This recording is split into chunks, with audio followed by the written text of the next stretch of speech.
Ayat tanya dengan kata tanya ialah ayat yang mengandungi kata tanya seperti mengapa, bagaimana, bila, berapa dan kenapa.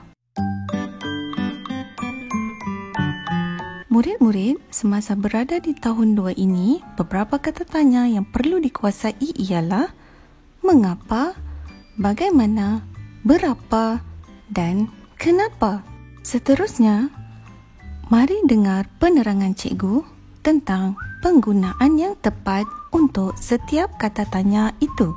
Murid-murid, untuk kata tanya mengapa dan kenapa mempunyai tujuan yang sama. Berikut, cikgu akan terangkan. Menurut Kamus Dewan edisi keempat, kenapa dan mengapa ialah sinonim. Sinonim ialah sama. Jadi, penggunaan kenapa dan mengapa adalah sesuai untuk tujuan yang sama. Sekarang, mari kita mula memahami dengan lebih teliti penggunaan kata tanya. Kenapa dan mengapa digunakan untuk menanyakan sebab. Bagaimana digunakan untuk menanyakan keadaan atau cara melakukan sesuatu. Berapa digunakan untuk menanyakan bilangan. Murid-murid, setiap akhir ayat tanya mestilah mempunyai tanda soal. Seterusnya, cikgu akan menerangkan contoh-contoh penggunaan kata tanya dalam ayat tanya. Kamu boleh merujuk buku teks jilid 2 muka surat 38 dan buku aktiviti jilid 2 muka surat 43 dan 44.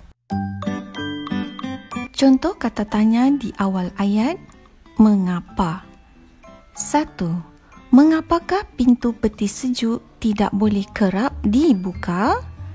Murid-murid, semasa kamu membaca atau melafazkan intonasi ayat tanya, kamu perlulah menggunakan sedikit penekanan di hujung ayat. Ayat yang kedua, mengapakah Rizan dan kakaknya melipat plastik terpakai? Ketiga, mengapakah pasar raya cahaya menggalakkan pembelian barang perlu sahaja? Jadi murid-murid, kamu boleh dengar penekanan pada ketiga-tiga ayat ni pada hujungnya. Cikgu akan sebut dibuka, terpakai, sahaja. Itu adalah intonasi bacaan akhir ayat tanya. Selain daripada itu, dalam contoh harian, kamu juga ada bertanya kepada ibu dan ayah kamu kan? Contohnya, mengapa ibu? Mengapa ayah? Mengapa tidak boleh buat begini? Mengapa ayah belum belikan adik buku itu? Kenapa kaki kucing itu berdarah? Jadi di hujung ayat kamu bertanya mesti ada satu lenggok ataupun penekanan bunyi. Seterusnya, contoh kata tanya di awal ayat. 1. Bagaimanakah cara meletakkan makanan ke dalam peti sejuk? 2. Bagaimanakah cara menyertai kempen dalam poster tersebut? Seterusnya, contoh kata tanya di awal ayat. Berapa? 1. Berapakah peti sejuk yang ada dalam buku teks jilid 2 muka surat 38? 2. Berapakah botol air yang dipegang oleh Rizan? Murid-murid, seterusnya cikgu akan menerangkan contoh ayat tanya menggunakan kata tanya apa, siapa dan bila. Ianya pernah kamu pelajari dan fahami semasa di tahun 1. Tulisan berwarna biru itu ialah link video jenis-jenis kata tanya yang pernah kamu pelajari semasa di tahun 1.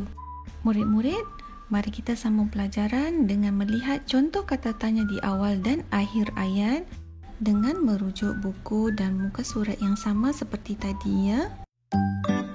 1. Peti sejuk ini kepunyaan siapa? 2. Rizan menggunakan botol untuk mengisi apa? 3. siapakah yang menggunakan beg mesra alam? 4. Bilakah ibu bapa Rizan membawa bekas makanan? 5. Apakah yang diperlukan dalam poster ini? 6. Siapakah pegawai yang boleh dihubungi? Baiklah murid-murid, bolehkah kamu cuba jawab soalan yang cikgu sediakan ini?